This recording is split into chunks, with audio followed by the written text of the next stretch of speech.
जगत सारा क्षणिक है और आत्मा एक नित्य है।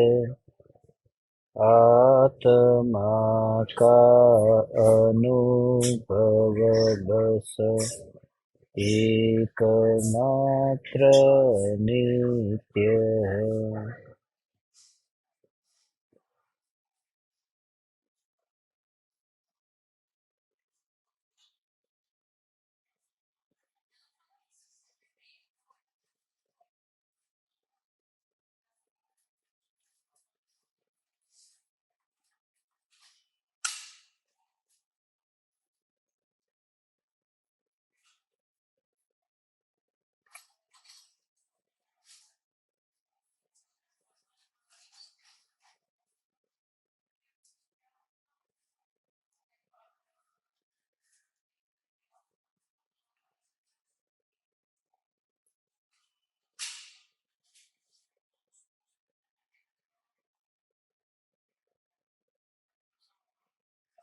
चैतन्य स्वभावी भगवान आत्मा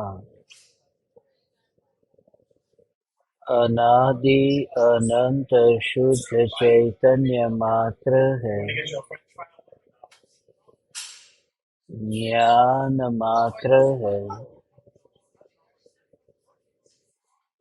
मैं शुद्ध चैतन्य मात्र, ज्ञान मात्र, भगवान आत्मा हूँ। प्रति समय यह जागृति बनी रहे। इस जागृति का नाम धर्म है। देह की प्रत्येक क्रिया के काल में और विकल्पों के बहते प्रवाह के काल में ज्ञानी को प्रति समय यह जागृति रहती है कि मैं चैतन्य तत्व इस देह की किसी भी क्रिया में और विकल्पों के बहते प्रवाह में कहीं भी मिला नहीं हूँ। ऐसा शुद्ध चैतन्य तत्व मैं हूँ। प्रति समय स्वयं की शुद्ध चैतन्य सत्ता का बोध आत्म जागृति ही धर्म है।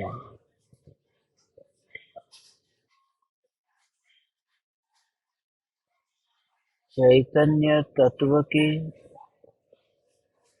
स्व संवेदन प्रत्यक्ष निर्विकल्प अनुभूति होते ही उपयोग में अभेद होते ही ज्ञाता ज्ञान और ज्ञेय का भेद समाप्त होते ही अनुभूति मात्र भगवान आत्मा ही रह जाता है। यह अनुभूति मात्र भगवान आत्मा ही मैं हूँ।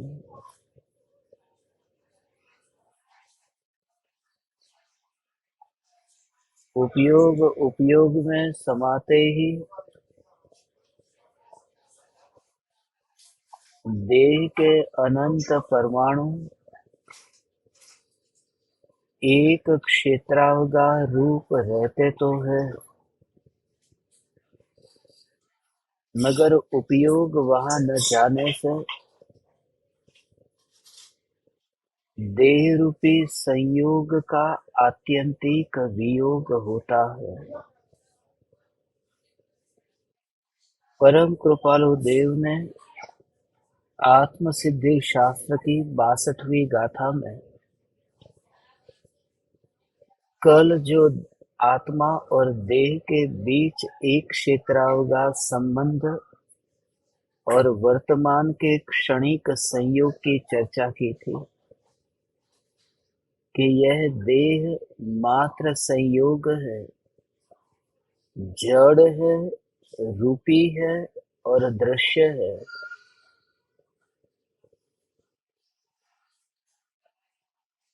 चैतन्य परमात्मा का उत्पाद और व्यय किसे अनुभव में आता है, किसे जानने में आता है, ये सिद्ध करना चाहते हैं कि ये देह के जन्म से ही आत्मा का जन्म नहीं है और देह की मृत्यु से आत्मा की मृत्यु नहीं है। देह संयोग है और संयोग से ध्यान हटते ही ये देह रूपी संयोग भी छूट जाता है। ये सिद्धांत है कि जिसकी ओर हमारा ध्यान जाता है उसका आकर्षण ही उस वस्तु के साथ में बंधन का कारण बन जाता है।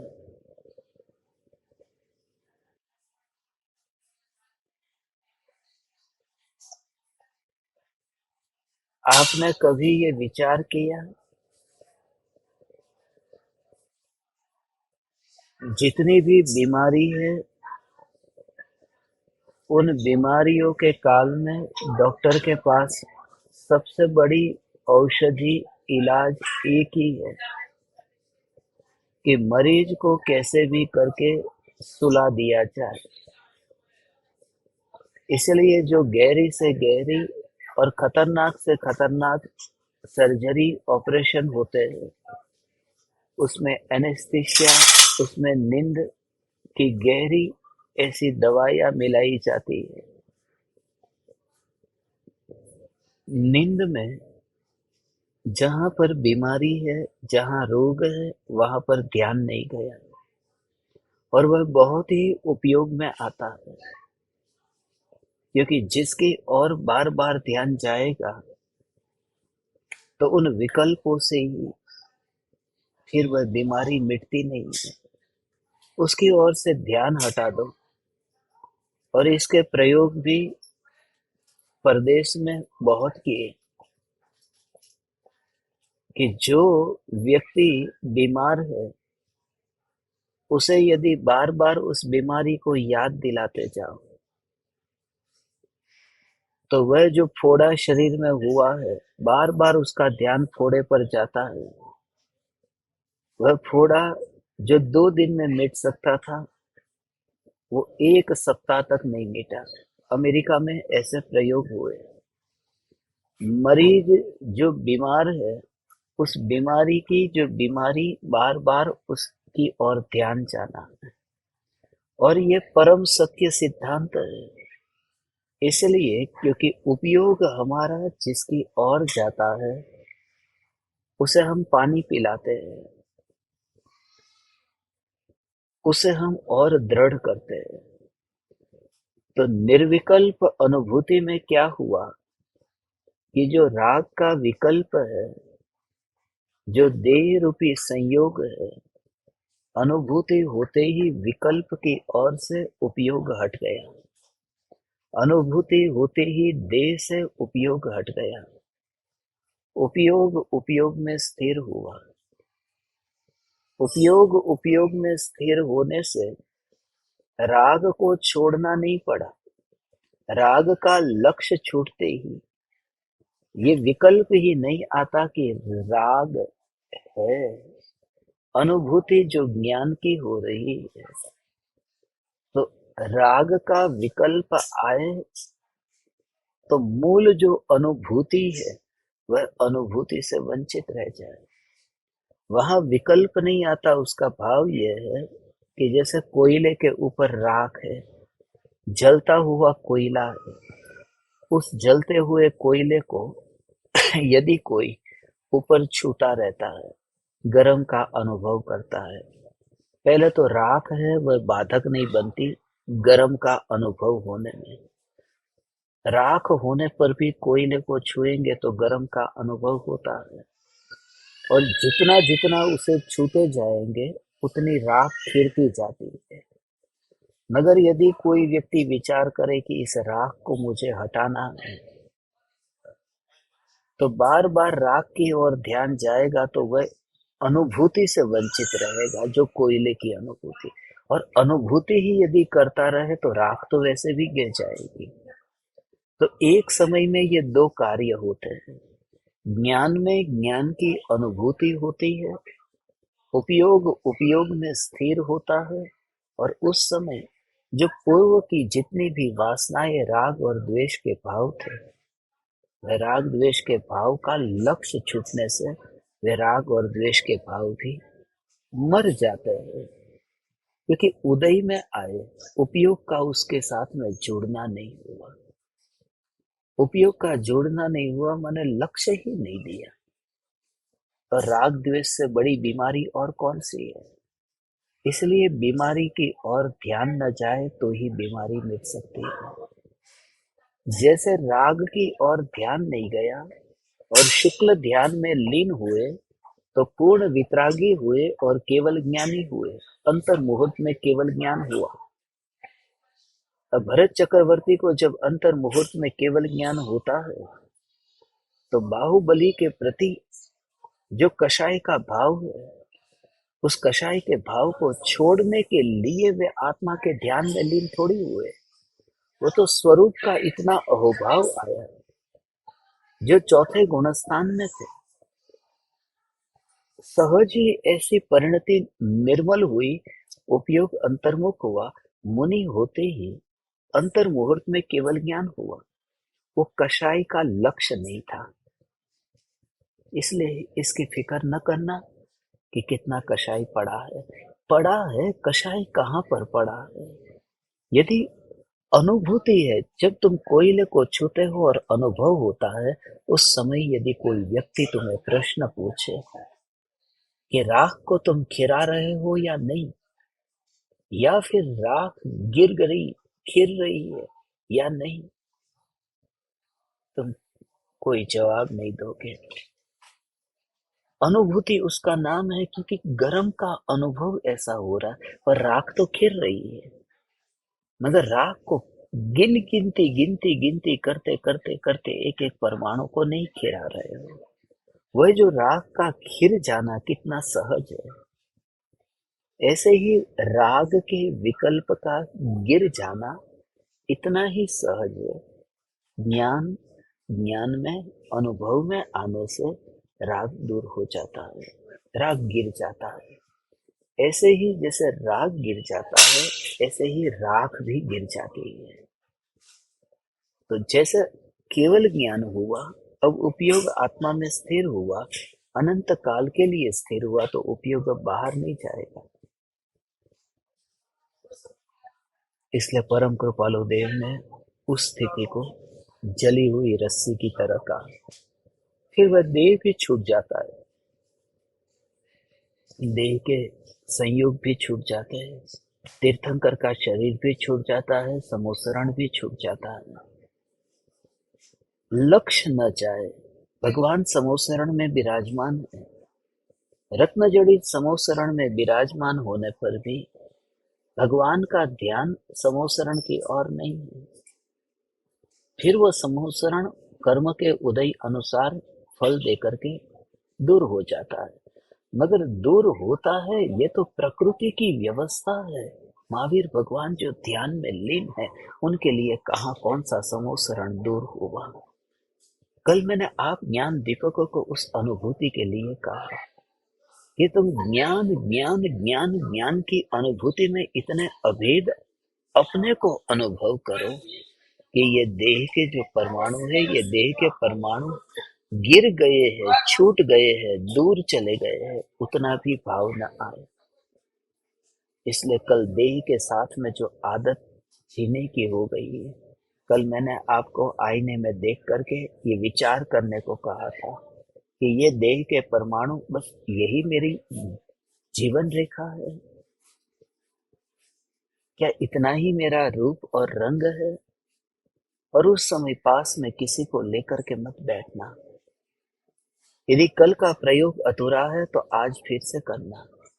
वहां और किसी को पास में लेकर मत बैठना। उस दर्पण में तुम्हारे चेहरे के अतिरिक्त और कोई चेहरा वहां पर न दिखाई दे, और फिर उस चेहरे के रूप, रंग, आकार, स्त्री, पुरुष, मनुष्य, पुण्य का उदय, इस प्रकार से जो कुछ भी आज तक तुमने सुना है, उन सुने हुए वचनों को दर्पण में देखते समय वहां विचार करना।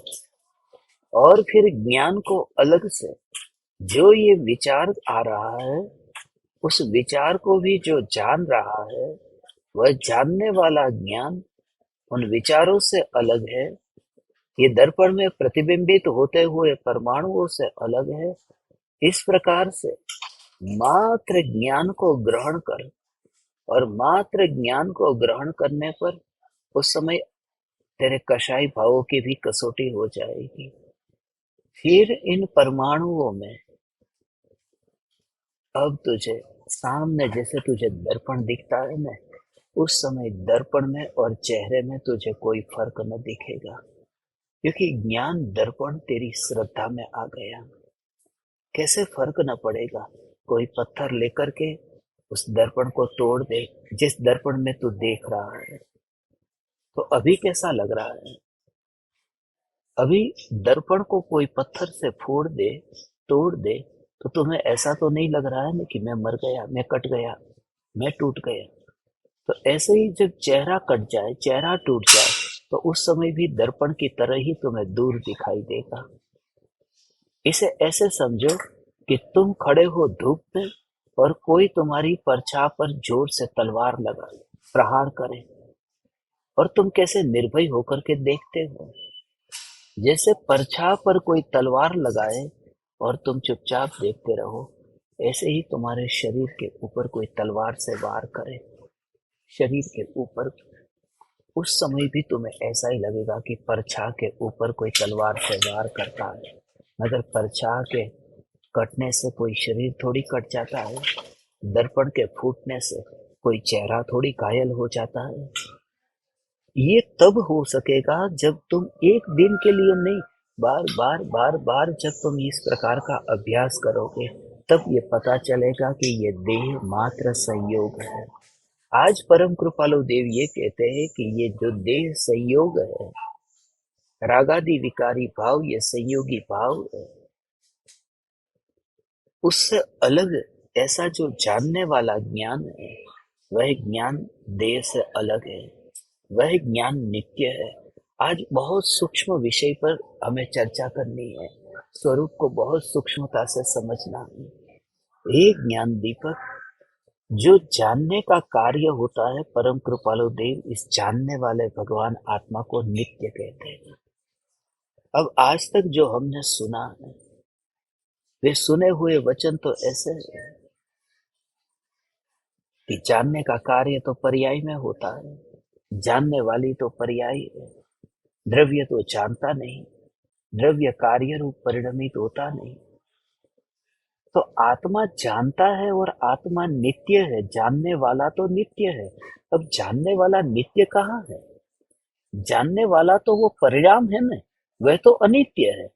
फिर कृपालुदेव जानने वाले को नित्य कह करके क्या सिद्ध करना चाहते हैं, और वह साधना में बहुत उपयोगी होगा।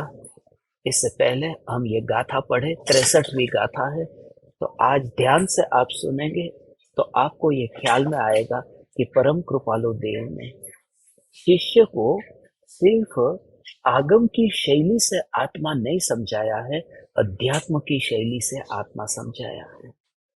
सिर्फ शास्त्र से ही नहीं, आत्मा की अनुभूति से आत्मा समझाया है। 63वीं गाथा हम पढ़ते हैं।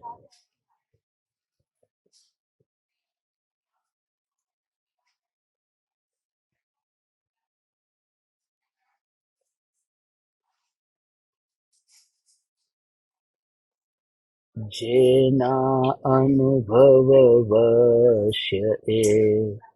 उत्पन्न लयनु ज्ञान, ते ते थी जुदा विना थाय न के में भान। जिसके अनुभव में उत्पाद और व्यय का ज्ञान होता है, वह उससे भिन्न हुए बिना कदापि ज्ञान नहीं होता।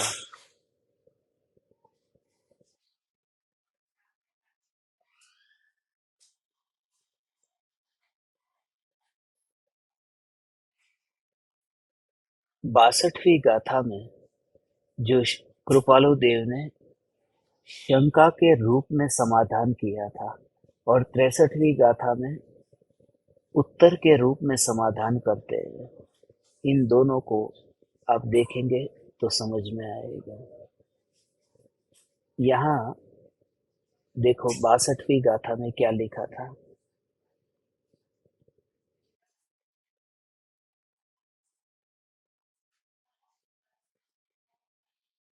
देह मात्र संयोग छे, वળી जड़ रूपी दृश्य, चेतन ना उत्पत्ति लई, कोना अनुभव वश्य। कोना अनुभव वश्य, ये प्रश्न के रूप में ही उत्तर दे दिया था, और वहां पर कोना अनुभव वश्य, और फिर उसको समाधान के रूप में यहाँ बताते हैं, जेना अनुभव वश्य उत्पन्न लई नो ज्ञान। वहां पर यही कहना चाहते थे, मैं यदि वहां नहीं गया था तो कौन गया था। जब मैं ऐसा कहता हूं कि यदि मैं वहां नहीं गया था, मैं यदि वहां नहीं गया था तो वहां कौन गया था। तो कौन गया था ये कहकर के मैं ये नहीं पूछ रहा हूं कि कौन गया था। कौन गया था इस टोन में भाव यह है कि मैं ही गया था। तो इस तरह से कि उत्पाद और व्यय को फिर कौन जानता है, फिर उसका स्पष्टीकरण किया यहाँ पर 63वीं गाथा में। जेना अनुभव वश्य ए उत्पन्न लईनो ज्ञान, ते थी जुदा विना थाय न के न पान।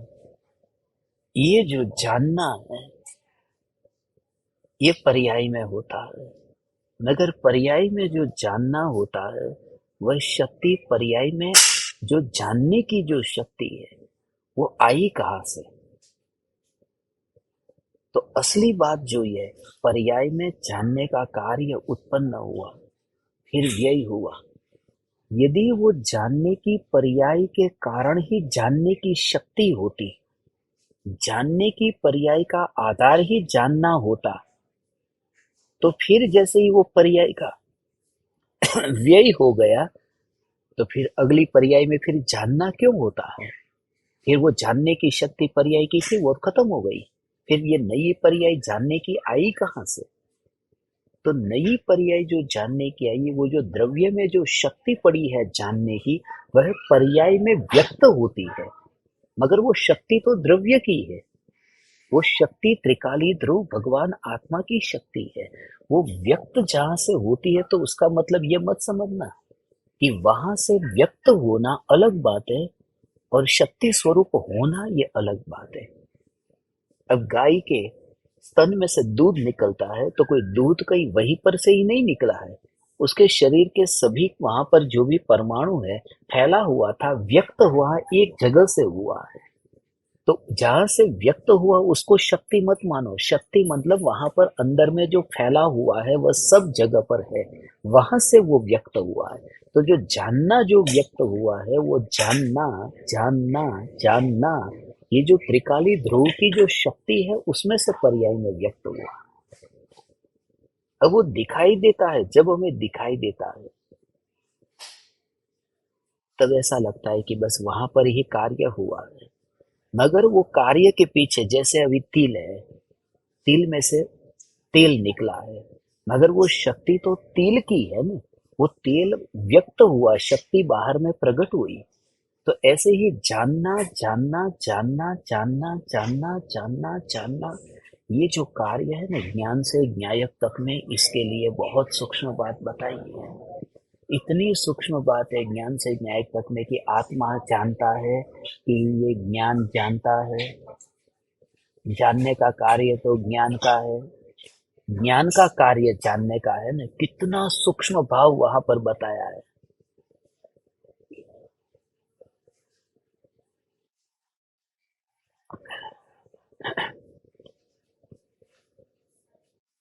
इतना सूक्ष्म भाव है भगवान। आंख देखती है कि व्यक्ति देखता है, वहां पर ये बताया। रमेश नाम का व्यक्ति है, वो रमेश नाम का व्यक्ति है, वो रमेश नाम का व्यक्ति देखता है कि रमेश की आंख देखती है। जब वो देखने का कार्य करती है तो देखने का कार्य तो आंख करती है। और रमेश है, रमेश अकेला आंख नहीं है। रमेश तो आंख है, नाक है, मुंह है, कान है, पूरा शरीर, वो रमेश है। तो रमेश थोड़ी देखता है, देखने वाली तो आंख है। तो वास्तव में आंख देखती है कि रमेश देखता है? ये रमेश देखता है ये सच्ची बात है, आंख देखती है ये सच्ची बात नहीं है। क्यों? कि आंख देखती है ये तो दिखाई देता है, आंख देखती है भगवान। मगर आंख रमेश नाम के व्यक्ति से अलग होकर के अकेली पड़ी रह करके देखे तो मैं मानूं कि आंख देखती है। मगर वह आंख रमेश के शरीर के साथ में अभेद होकर के देखने का काम करती है, अलग होकर के नहीं, अकेली पड़ी रहे। वो रमेश के साथ में अभेद होकर के वो अपना कार्य करती है। तो ज्ञान जो जानने रूप परिणमित होता है, वो भगवान आत्मा के साथ में अभेद रह करके जानने रूप परिणमित होता है। इसलिए हम ये नहीं कहते, जब सामने से रमेश आ रहा हो तो हम ये कहते कि रमेश की आंख ने मुझे देखा था। हम ये कहते कि रमेश ने मुझे देखा। तो वास्तव में देखा तो आंख नहीं है, मगर हम ये समझते हैं कि वो आंख है, वो अलग से कार्य नहीं करती है। ऐसे ही ये भगवान आत्मा में जो जानने का कार्य होता है, ये जानने का कार्य, भगवान आत्मा का ये ज्ञान का कार्य आत्मा से अलग होकर के नहीं हो रहा है। इसलिए कृपालु देव आत्मा की नित्यता बताते हैं। भगवान की पर्याय में जानना भले होता हो, मगर वो जानने वाला भगवान आत्मा है। वो जानने वाला, मैं ज्ञाता दृष्टा भगवान आत्मा हूँ। ये न्यायक क्यों कहा?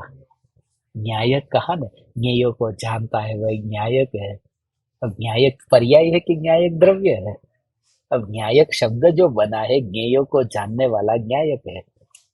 तो वो तो ये कहना चाहिए कि वो जो ज्ञान की पर्याय है, जो ज्ञेयों को जानती है, इसको न्यायक नाम क्यों मिला? जो ज्ञेयों को जानता है। भगवान आत्मा को न्यायक नाम मिला, ज्ञेयों को जानता है, माने अपना नाम भी दूसरों के कारण हो गया। ये ज्ञेय है, उसे जानने वाला तो न्यायक। कैसा भगवान आत्मा गुलाम है कि खुद का नाम भी ज्ञेयों के कारण पड़ा है। ज्ञेयों को जाने वह न्यायक है, समय सार में ये लिखा है। मगर वो भगवान आत्मा इतना पराधीन नहीं है कि ज्ञेयों को जाने वह न्यायक है। ज्ञेयों में अकेला परज्ञेय ही थोड़ी है, मैं भी तो एक ज्ञेय हूँ। जो स्वयं को जानता है ऐसा जो है वह न्यायक है, तो फिर पराधीन नहीं रहता। मैं भी तो ज्ञेय हूँ। ज्ञेय शब्द सुनते ही खाली जगत ही क्यों याद आता है? निज भगवान आत्मा भी तो ज्ञेय है। जो ज्ञेयों को जानता है वह भगवान आत्मा, वह न्यायक है। तो न्यायक जो नित्य ध्रुव, जो पर्याय जानने का कार्य करती है, मगर पर्याय का जानने का कार्य होने पर भी, पर्याय में जानने का कार्य होने पर भी शक्ति ध्रुव भगवान आत्मा की जो है, वह शक्ति वहां पर पर्याय में व्यक्त होती है। वह शक्ति की महिमा है।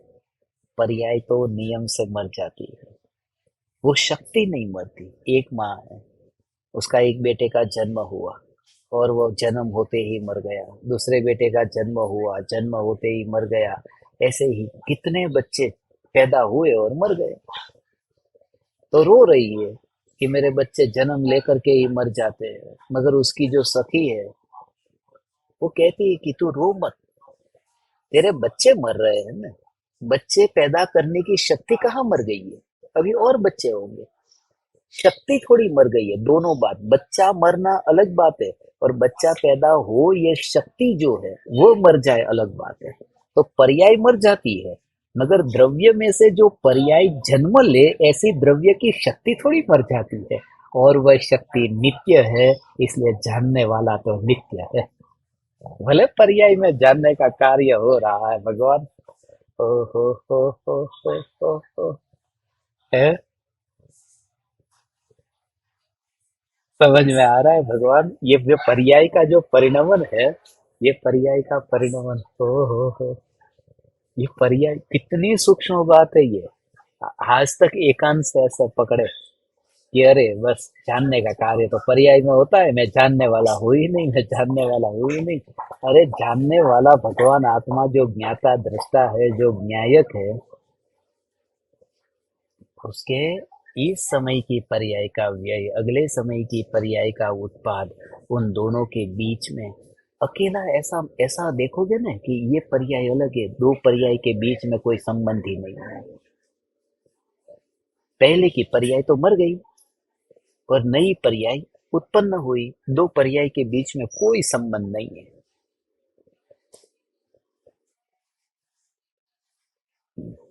यदि ऐसा मानोगे तो होगा क्या?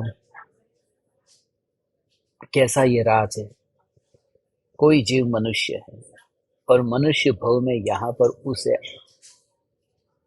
आयु कर्म का बंध हुआ, अगले भव में वह नरक का बंध हुआ है, अगले भव में वो नरक में जाएगा। अब एक नियम है कि जब तक यहाँ का आयु पूरा नहीं होगा तब तक नरक का आयु चालू नहीं होगा, और नरक का आयु जब उदय में आएगा ना, तब फिर वो तब फिर वो नया बंध वहां का नहीं होगा, वो तो हो गया था ना। नरक का बंध तो वहां पर हो गया, यहाँ इस भव में। ये नियम है हमारा जो आयुष्य कर्म है। जैसे अभी हम मनुष्य हैं, तो ये नियम जानो कि ये पिछले भव का कर्म का फल है कि इस भव में हम मनुष्य बने। हमारे पास में जो गाड़ी मिली है, वो गाड़ी हो सकता है 10 भव पहले के कोई कर्म हो उसके कारण मिली। हमारे जो बच्चे मिले हुए हैं, हो सकता है कोई 5 भव, 10 भव, 20 भव पहले के कोई कर्म हो और वो उदय में आए हो। मगर ये मनुष्य आयु जो है, उसके लिए एक ही भव, पिछला भव जो था, वही एकमात्र कारण है। उस भव के अंदर लास्ट में 1/3 पार्ट ऑफ लाइफ जो बाकी बचा था, उतने भाग में जितने जैसे जीव के भाव थे, उस प्रकार से आयुष्य कर्म का बंध हुआ और इस भव में मनुष्य हुआ। तो अगले भव में यदि कोई नारकी होकर के जन्म लेगा, तो इस भव के ही जो कर्म है, जो भाव भाए है, उसके कारण अगले भव में नरक में जाएगा। अब बात यह है कि इस भव में पाप करने वाला कौन है? मनुष्य है। नरक के कर्म बांधने वाला कौन है? मनुष्य है। और नरक के कर्म भोगने वाला कौन है? नारकी है। तो मनुष्य ने बांधा था और नारकी भोग रहा है। जिस नारकी ने बेचारे ने कुछ भी बांधा नहीं, सीधा जन्म होते ही वहां पर उसे मारना, काटना तलवार से, उसके वहां पर तिल तिल जितने टुकड़े कर देना, बेचारे ने किया क्या नारकी ने? और जो मनुष्य होकर के जलसा करता रहा, उसे कोई नरक नहीं मिला। नरक जो नारकी है, उसने कुछ किया नहीं और भोग रहा है। और मनुष्य जिसने इतना किया, फिर भी भोगना नहीं पड़ा। ये बात तब होती है यदि माने कि मनुष्य अलग है और नारकी अलग है, दोनों के बीच में कोई संबंध नहीं है। ये मानेंगे न तो ये हालत होगी। मगर ये मनुष्य जो था और जो नारकी है, वह आत्मा एक ही नित्य है, तो फिर ये गड़बड़ नहीं होगी कि जिसने वहां मनुष्य भव में पाप किया था, वही नरक के भव में पाप का फल भोगता है। ये नित्यता की बात हुई। ऐसा नहीं तो करने वाला कोई और होगा, भूतकाल में किया था उसने तो भोगा नहीं।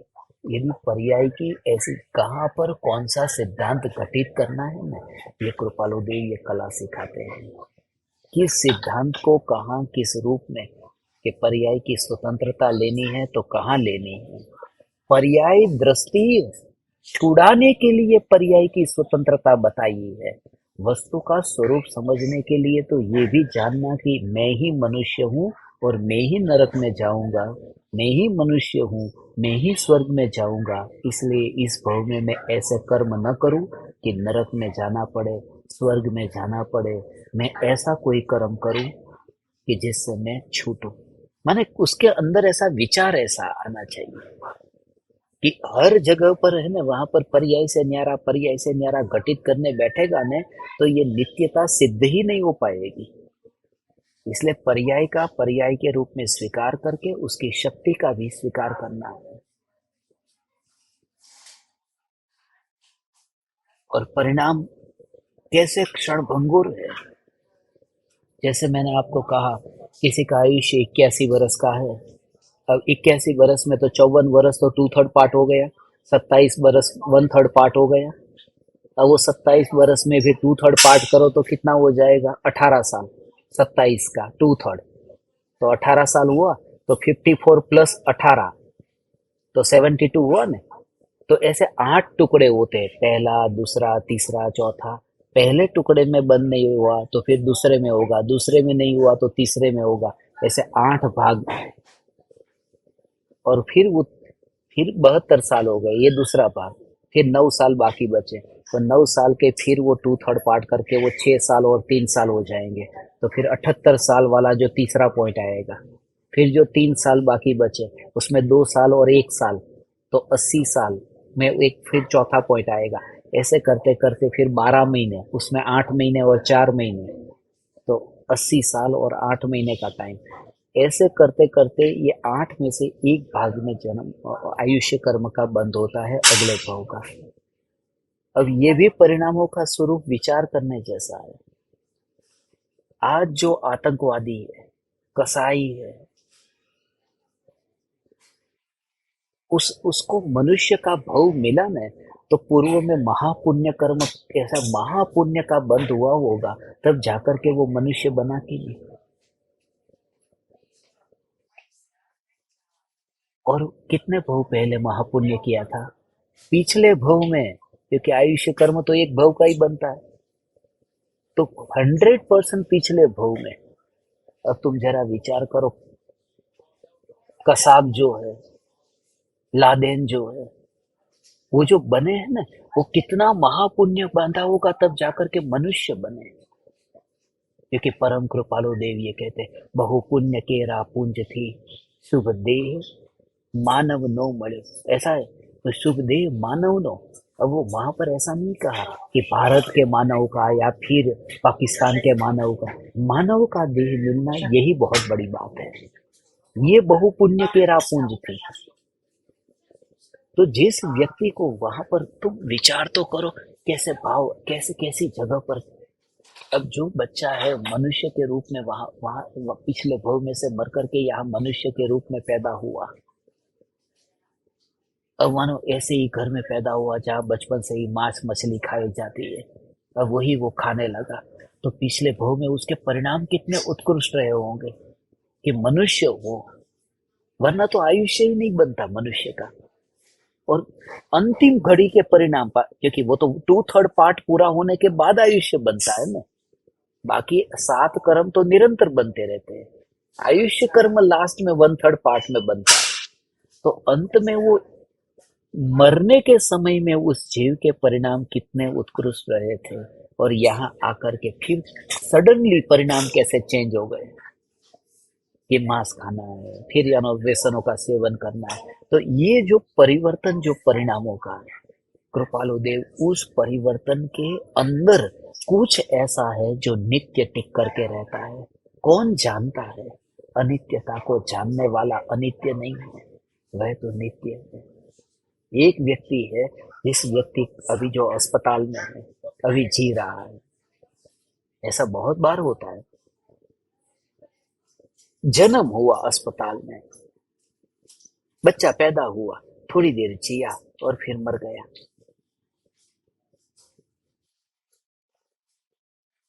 बनारसी दास जी के जीवन में उन्होंने देखा, अपने बच्चों की मृत्यु को देखा। 9 संतान की मृत्यु अपनी आंखों से देखी। तुम जरा विचार करो, एक बच्चा यदि मर जाए तो कैसा होता है। अब 9 संतान की मृत्यु अपनी आंखों से देखना, एक भी जीवित नहीं रहे।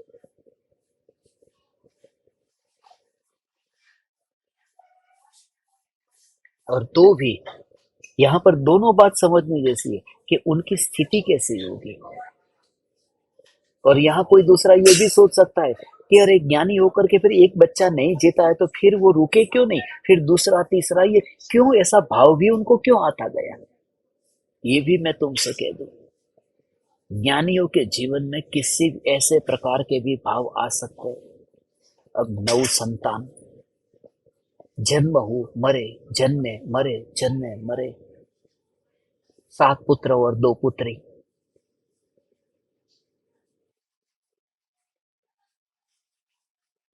मगर बनारसी दास जी ने ये देखा, अपनी आंखों से देखा। इसका मतलब ये हुआ कि जो जन्म हुआ और जो मृत्यु हुई, उन दोनों को, जो 9 बच्चे जो मर गए हैं, उनके साथ में बनारसी दास जी नहीं मर गए थे। कृपालु देव यही कह रहे हैं कि जो जन्म लेता है, जो मरता है, उत्पाद और व्यय जिसका होता है, उसको जो जान रहा है वो उससे अलग नहीं होता, तो पता कैसे चलता है।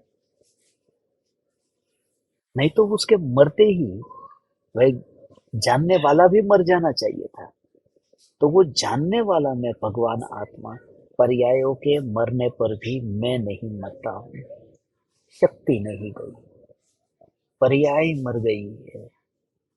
जानना उस अवस्था का व्यय हुआ है, मगर उस अवस्था के एक समय के अस्तित्व के लिए ही भगवान में नहीं हूँ। तो वह नित्य शक्ति को देखना, ज्ञान में ऐसा नित्य शक्ति को देखना, नित्य शक्ति को देखना, सत्ता सत्ता सत्ता सत्ता सत्ता सत्ता सत्ता सत्ता सत्ता मात्र, ऐसा में भगवान आत्मा एक समय की वह अवस्था में सत्ता मात्र को देखना। बच्चे का जन्म हुआ अस्पताल में, अब माँ ने देखा, पिता ने देखा कि बच्चा पैदा हुआ, तो अभी अभी पैदा हुआ है ना, मगर अभी अभी पैदा हुआ है, ऐसा भाव वहां पर, वह भाव नहीं है बेटे की सत्ता। जन्म होते ही वहां पर उसकी मृत्यु तो होने वाली है ना, मगर विकल्प नहीं आएगा कि ये बच्चा कब मरेगा। जन्म होते ही कौन से माँ बाप को ये विचार आता है कि बच्चा कब मर जाएगा। वो जन्म होते काल, उस पर्याय में, उत्पाद के काल में उन्होंने मात्र सत्ता को देखा, ये टिक करके रहेगा, ये मेरा बेटा। ऐसे ही जो ज्ञान की पर्याय उत्पन्न होती है, उस उत्पन्न होती पर्याय में ही ज्ञान।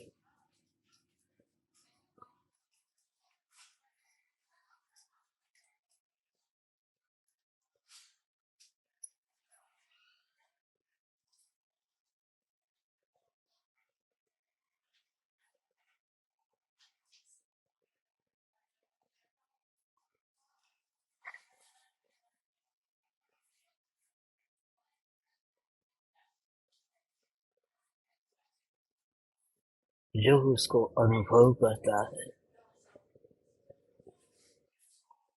उत्पाद और व्यय को जो जान रहा है, वही तो मैं हूँ। ज्ञान की पर्याय के मरते ही सब कुछ नहीं मर गया, वह जो जानने वाला भगवान आत्मा, वह तो ऐसा का ऐसा ही रहा। पर्याय परिणमित हो गई, क्षयोपशम ज्ञान है। 12वें गुणस्थान के अंतिम समय में वहां पर क्षयोपशम ज्ञान का व्यय हो गया, फिर केवल ज्ञान प्रकट हुआ। तो ज्ञान में कैसा परिवर्तन आया, क्षयोपशम ज्ञान का क्षय हो गया। ये बुद्धि है ना, ये बुद्धि का क्षय हो गया, इसलिए क्षयोपशम ज्ञान को विकार कहा है। ये क्षयोपशम ज्ञान को विकार कहा है। जब तक तुम्हें ऐसा एहसास ना हो, तब तक वहां पर सुख बुद्धि, वहां पर रस तुम्हारा छूटेगा ही नहीं। दुनिया ये मानती है कि 5 इंद्रियों के माध्यम से इंद्रिय विषयों को भोगना ये धर्म नहीं, ये अधर्म है। और ज्ञानी ये मानते हैं 5 इंद्रियों के माध्यम से, पंचेंद्रिय के माध्यम से 5 इंद्रिय के विषय के भोगों को भोगना ही नहीं, जानना, ये अधर्म है। और ये प्रति समय ऐसा तुम्हें लगता है, आंख आंख को आंख के पास में ऐसे भीख मांग करके कि मुझे बताना कि वहां पर लाल रंग है, सफेद रंग है, काला रंग है, कैसा रंग है, आंख के परमाणु से। ये जो ज्ञान की ये गुलामी इंद्रिय की, इसलिए वो जो इंद्रिय ज्ञान, ये इंद्रिय ज्ञान ये गुलामी वाला ज्ञान है, इसलिए तो उसे पराधीन कहा। मति ज्ञान पराधीन कहा, श्रुत ज्ञान को महापराधीन कहा, महापराधीन कहा श्रुत ज्ञान को तो, क्योंकि वह तो ऐसे मति ज्ञान पर अधीन है, श्रुत ज्ञान जो मति ज्ञान इंद्रियों पर अधीन है, ऐसा ये इंद्रियों पर अधीन ये मति ज्ञान। प्रति समय इस प्रकार की जागृति यदि हो, इंद्रियों के परमाणु के साथ में रहते हुए, ये शरीर के परमाणु के साथ में रहते हुए इंद्रियों से ये जानना नहीं हो रहा है। कभी कभी ऐसा लगता है विमान है, दूर है, बहुत छोटा है, नजदीक आ गया तो बड़ा दिखता है, तो बड़ा हो नहीं गया, दूर था तब छोटा नहीं था। इस ज्ञान का मैं क्या भरोसा करूं? जो ज्ञान कभी विमान को बड़ा देखता है, कभी छोटा देखता है, वह ये आंख, ये ज्ञान, ये क्षयोक्षम ज्ञान, इसका कोई ठिकाना ही नहीं है।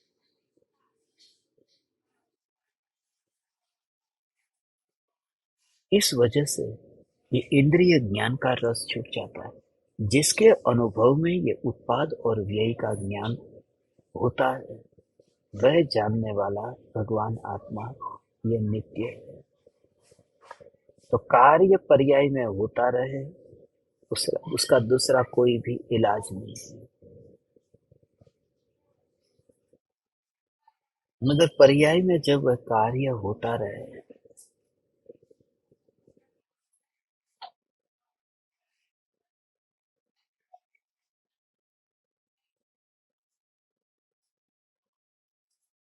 उस समय मात्र सत्ता को देखना।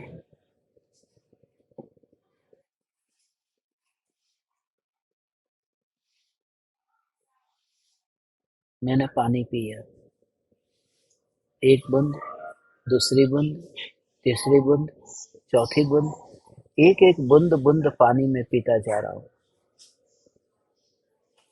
मगर थोड़ी देर बाद जो मेरे अंदर बैठ गया, वो बैठा हुआ क्या है? मैंने एक एक बूंद पानी पिया ऐसा नहीं है, मैंने पानी पिया। वो जो एक एक समय की पर्याय, एक पहली बूंद, दूसरी बूंद, वो होगा तो ऐसे ही, बूंद नहीं तो घूंट सही, एक एक घूंट पियोगे, खाओगे तो एक एक कोर रोटी का खाओगे, मगर बोलते नहीं हो कि मैंने 10 कोर खाया, मैंने एक रोटी खाई। तो वो जो कार्य होता है वो टुकड़े टुकड़े में ही होगा। तो जानने का कार्य वो एक एक समय की पर्याय में ही होगा, मगर उस समय ये एक समय की पर्याय, ये दूसरे समय की पर्याय, ये तीसरे समय की पर्याय, ऐसा विकल्प नहीं आएगा। विकल्प आते ही पर्याय दृष्टि हो जाएगी। तुम्हें लगेगा कि मैं तो बहुत उत्तम काम कर रहा हूं, कि देखो जानने वाला ध्रुव नहीं है, जानने वाली तो पर्याय है। अब जानने वाली जो पर्याय है और ध्रुव तो है ही नहीं, ध्रुव तो जानता ही नहीं है, पर्याय ही जानती है, फिर पुरुषार्थ भी नहीं रहेगा। फिर तो यहाँ बैठा भी क्यों है?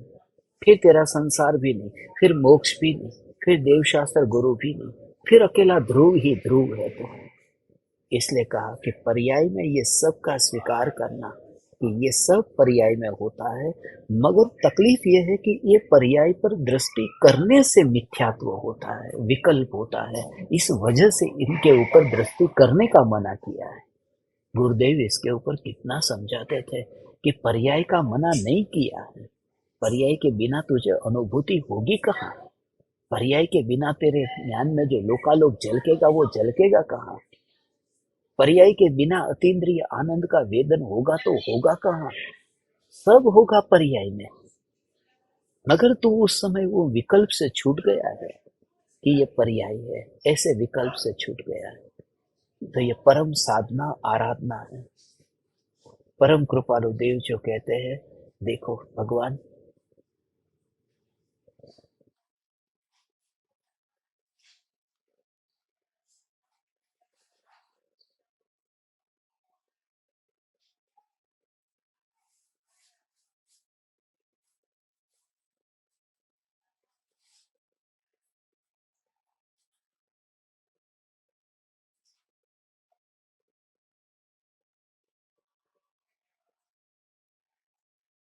ये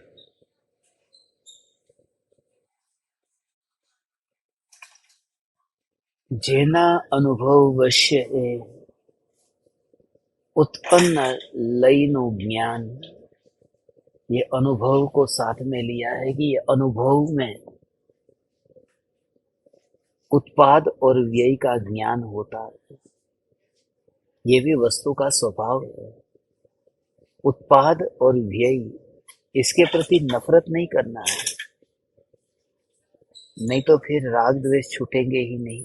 उत्पाद व्यय उत्पाद व्यय उत्पाद व्यय होता ही रहेगा। समुद्र है, वो समुद्र में लहर उठेगी, शांत होगी, उठेगी, शांत होगी। सिर्फ समुद्र को नजर में लेना। ऐसे ही ये उत्पाद व्यय का ज्ञान होता है, वह उससे भिन्न हुए बिना कदापि ज्ञान नहीं हो सकता।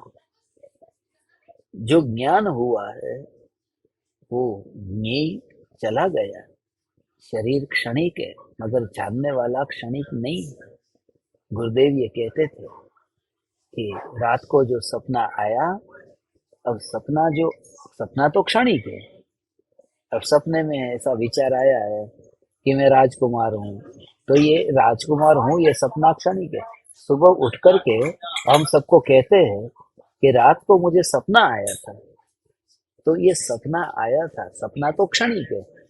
मगर क्षणिक सपने को जानने वाला, वो सपना छूटते ही वो जानने वाला तो नहीं खत्म हो गया ना, वो जानने वाला टिका है। तभी तो सुबह वो बता रहा है कि रात को मुझे सपना आया था। तो सपना क्षणिक है, मगर वो जो उसे भी जानने वाला वो नित्य है। ऐसे ही उत्पाद व्यय, जो देह का उत्पाद व्यय है, मगर उत्पाद व्यय देह का है भगवान, उसके साथ साथ में आत्मा का उत्पाद व्यय नहीं होता है। यदि आत्मा का उत्पाद व्यय होता तो ये देह का उत्पाद व्यय जानता कौन?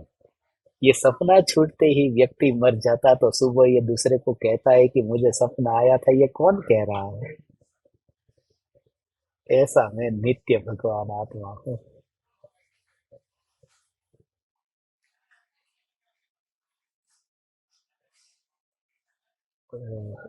ये नित्य का लक्ष्य होता है। बात तो ऐसी है, निर्विकल्प अनुभूति में ये तो भगवान आत्मा की नित्यता का स्वरूप समझा है।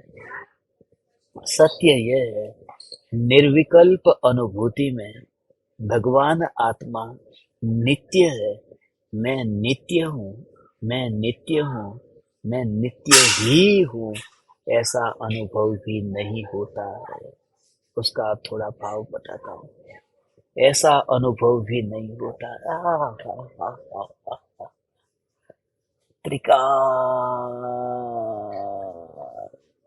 इसमें तो काल एक अंश टुकड़ा हो गया। ओ हो। द्रव्य, क्षेत्र, काल और भाव, ये चार चतुष्टय जो कहा ना, तो द्रव्य से सामान्य हूँ, क्षेत्र से मैं अखंड हूँ, काल से मैं नित्य एक हूँ, और भाव से मैं अभेद हूँ। ये चार बात बताई है। तो ऐसा जब तक वो एक एक एक एक एक एक अंश का विकल्प आए, तो खंड वाला हो गया, तो एक टुकड़ा हो गया। इसलिए भगवान ये बात समझो, द्रव्य, क्षेत्र, काल और भाव। द्रव्य कहते हैं, द्रव्य की दृष्टि से ये सामान्य।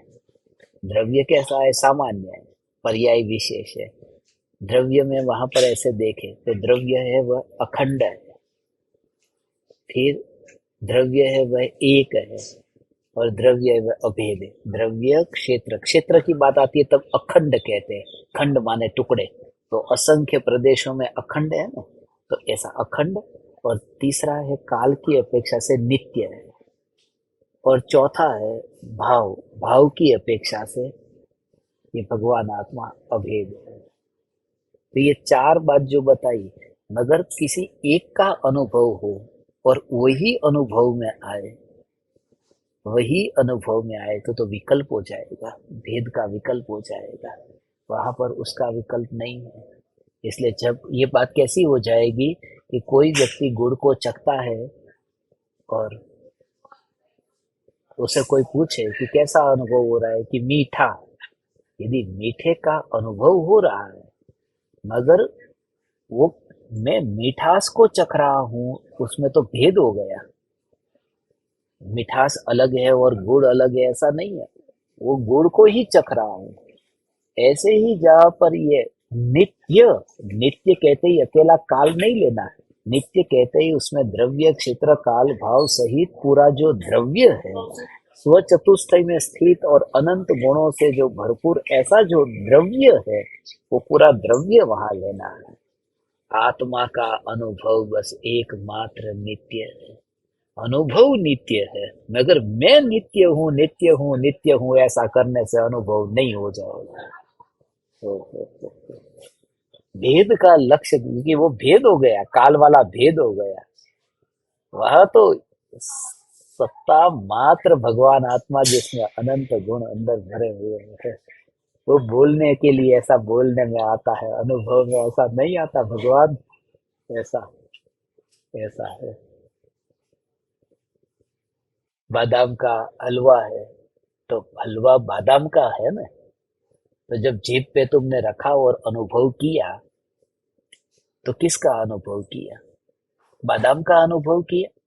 वहां पर घी नहीं था, वहां पर दूध नहीं था, वहां पर काजू नहीं थे, वहां पर आटा नहीं था। जो भी वस्तु अंदर डाली थी, तो वो सब थी। जीभ पर आया तब सबका अनुभव हुआ ना। वो बोलने में ऐसा आता है, बादाम का हलवा मैंने खाया। अनुभव में ये नहीं होता कि अकेली बादाम, नहीं तो बादाम खा ली ऐसा हो जाएगा। बादाम का हलवा का खाया। ऐसे ही नित्य का अनुभव नहीं होता। वहां तो पूरा अनंत गुणों का वैभव भंडार सब अंदर मिला हुआ है। अनंत शक्तियां अंदर में समाई हुई है भगवान।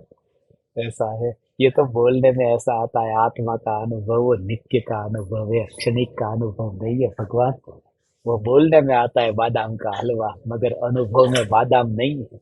ये तो ऐसा है कि एक को मुख्य करके ऐसा हो।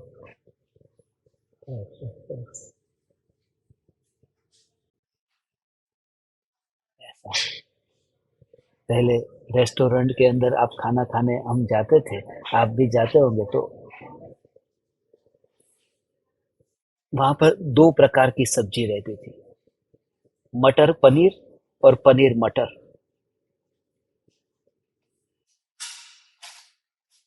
और दोनों के दाम अलग अलग होते। तो मैं पहले तो समझ में नहीं आता कि पनीर मटर, मटर पनीर, इसमें क्या खटर पटर है। तो फिर वो रेस्टोरेंट वाले ने समझाया कि पनीर मटर, यदि पनीर शब्द पहले लिखा होगा ना, तो उसमें पनीर ज्यादा होगा और उसमें थोड़े बहुत मटर डाले होंगे, तो वो पनीर मटर की होती है। और मटर पनीर की सब्जी माने मटर ही मटर होंगे और थोड़ा बहुत टुकड़े पनीर के डाल दिए होंगे, वो मटर पनीर होता है। आपको कौन सा खाना है? तो पनीर मटर महंगा होता था, मटर पनीर सस्ता होता था। तो वो जो नाम भी देते हैं ना, कि तो नाम देते हैं तो नाम के अनुसार कि भाई मेजोरिटी किसकी है। तो ऐसे ही है कि भगवान आत्मा में अनंत गुण है, मगर मुख्यता किसकी है? कि नित्य की है। जैसे वो बादाम का हलवा है, तो उसमें बाकी सब कुछ है, मगर महंगा में महंगी चीज कौन सी है उसमें? कि बादाम सबसे महंगी है, तो बादाम का हलवा बोल दिया। ऐसा जो सबसे ज्यादा महंगा है। ऐसे ही ये नित्य का अनुभव ऐसा बोलते हैं। क्योंकि नित्य कहते हैं, क्योंकि अज्ञानी का पूरा सुख जो क्षणिक जगत में है और उसे क्षणिक का बोध हुआ, तो नित्य के अनुभव के लिए उसकी यात्रा शुरू हुई। हे ज्ञान दीपक, इस प्रकार के प्रयोग तुम करना। खाली उत्पाद और व्यय जो होता है उसे जानने वाला मैं नित्य ध्रुव। कार्य होने दे। कार्य कार्य कार्य कार्य कार्य कार्य कार्य पर्याय में होने दे, होने दे, होने दे, होने दे। ज्ञान की पर्याय में ज्ञेय झलकते हैं तो झलकने दे, झलकने दे। लक्ष्य छोड़ दे कि कौन जल का। बस वहां पर ऐसा अडीग होकर के कोई खड़ा रह जाए ना, ऐसी ये बात है। भगवान समझ में आ रहा है? अडीग होकर के खड़े रह जाए। नदी बह रही है और तुम अडीग होकर के नदी के बीच में खड़े रह गए।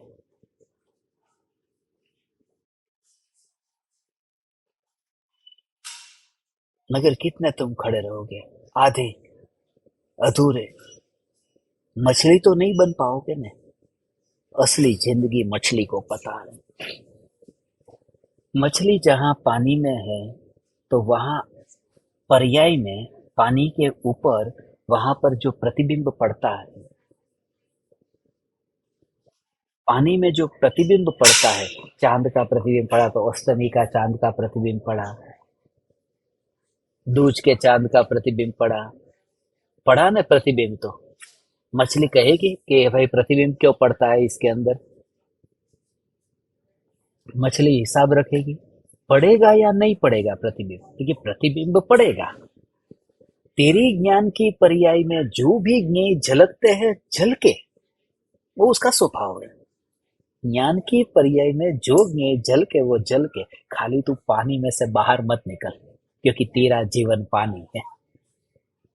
जिसमें चांद झलकता है वह पानी नहीं, मात्र पानी। तो नहीं झलकता हो ऐसा कहीं से पानी ढूंढना है कि वो बात भी नहीं है। झलकना और नहीं झलकना, ये दोनों विकल्प जब तुम्हारे छूट जाए तभी तुम्हें पानी की सत्ता का भाव समझ में आएगा। इसलिए जो ज्ञानी ज्ञान में वास करते हैं ना, उसका भाव ये है भगवान, उसका भाव ये है कि ज्ञेयों को तो जानते हैं। अरे ये ज्ञेयों को जानते हैं, इसलिए तो नीलांजना की नीलांजना के नृत्य को देखने के लिए राजा ऋषभदेव काहे को बैठे हैं। ये देवता सब चिंता में है। 83 लाख पूर्व वर्ष का आयुष्य पूरा हो गया है, अभी वैराग्य क्यों नहीं आ रहा? क्योंकि 84 लाख पूर्व वर्ष का आयुष्य था आदिनाथ भगवान का। ये तो तीर्थंकर का जीव है, अभी तक वैराग्य क्यों नहीं आ रहा? कहीं रत्नों की वर्षा हमने गलत जगह तो नहीं कर दी? मगर और अभी नीलांजना का नृत्य 83 लाख पूर्व बरस में, और लोग कहते हैं नीलांजना की मृत्यु हो गई तो फिर वैराग्य आ गया। बस एक ही मृत्यु थी 83 लाख पूर्व बरस में। हमारी 83 साल की आयुष्य होती है तो न जाने कितनी मृत्यु हम देख लेते हैं। तो उन्होंने कोई मृत्यु देखी नहीं होगी। भगवान असली बात यह है, उनका उस समय का काल पक गया था। मृत्यु तो बहुत पहले देखी थी। हो। तो क्षण भंगुरता का बोध, क्षणिक का बोध और नित्य का अनुभव, हे ज्ञान दीपक, तुम्हें निरंतर निरंतर नित्य होता रहे, ऐसी मैं भावना पाता हूँ। आज मुझे देखना था कि आप ज्ञान दीपक में से कौन कौन से ज्ञान दीपक आ गए हैं तात्कालिक। मैं सबका चेहरा देख लेता हूँ, स्क्रीनशॉट लेता हूँ। फिर कल आपका प्रवचन जो कल हुआ था ना, उस सत्संग को मैंने पूरा सुना है। ये जो जो लोग कैमरा बंद है उनका कैमरा चालू कर दो, मुझे पता चले वो सुन रहे थे कि नहीं। हाँ, घूंघट प्रथा बंद है भगवान यहाँ।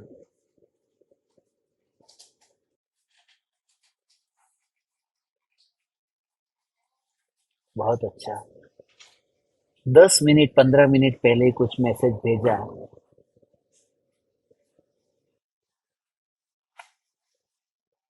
मैं ढूंढ रहा था कोई जगह मिल जाए, मगर एक कोना मिल गया मुझे, एयरलाइंस का कोना मिल गया कि मैंने उनको कहा कि मुझे कैसे भी करके भगवान की प्रेयर करनी है। मुसलमान नमाज पढ़ते हैं, ये मेरी नमाज है, कहीं पर भी हम बैठ जाते हैं। इंटरनेट स्लो था, उन्होंने मेरे लिए स्पेशल से पूरा हाई स्पीड इंटरनेट कनेक्ट करके दिया। सब जगह योग मिल जाता है, नहीं तो यहाँ किसी को किसी की पड़ी नहीं है। दुनिया का रंगीला शहर है पेरिस, मगर फिर भी मेरी भावना थी, हे ज्ञान दीपक, कैसे भी करके आज के दिन ये हमारा 63वीं गाथा पर सत्संग हो। अभी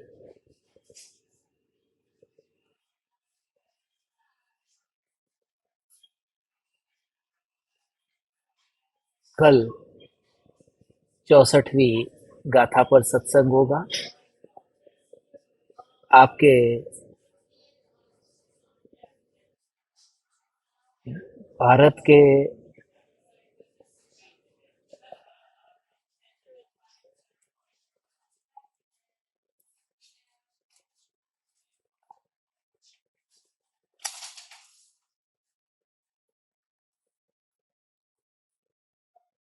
आपका टाइम तो पूरा हो गया सत्संग का, कब 1 घंटा बीत गया ना, टाइम का पता नहीं चला। 9:50 हो गई ना भारत में, 9:50 हो गई। मैं बिल्कुल 12 घंटे बाद कल सुबह 9:50 पर, एग्जैक्ट 9:50 पर मुंबई के एयरपोर्ट पे उतरूंगा और फिर कल से अपनी धूम मस्ती सत्संग दीपक कनेक्शंस ध्यान प्रयोग रेगुलर रूप से होगा। और फिर अपन चैतन्य तत्व विचार, ध्यान पूर्व तत्व विचार, दिन रात अब तैयारी में रहना। आज की रात तुम्हारी, जितना आराम करना है कर लो, कल से फिर अपना वर्किंग डे चालू होता है।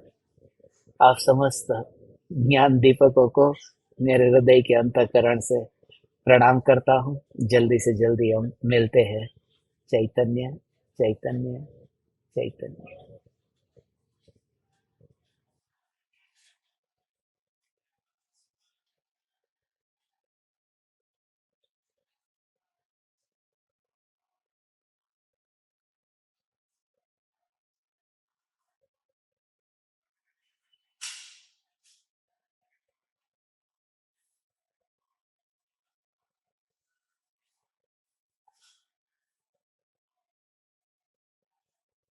अहो अहो श्री सद्गुरु करुणा सिंधु अपार,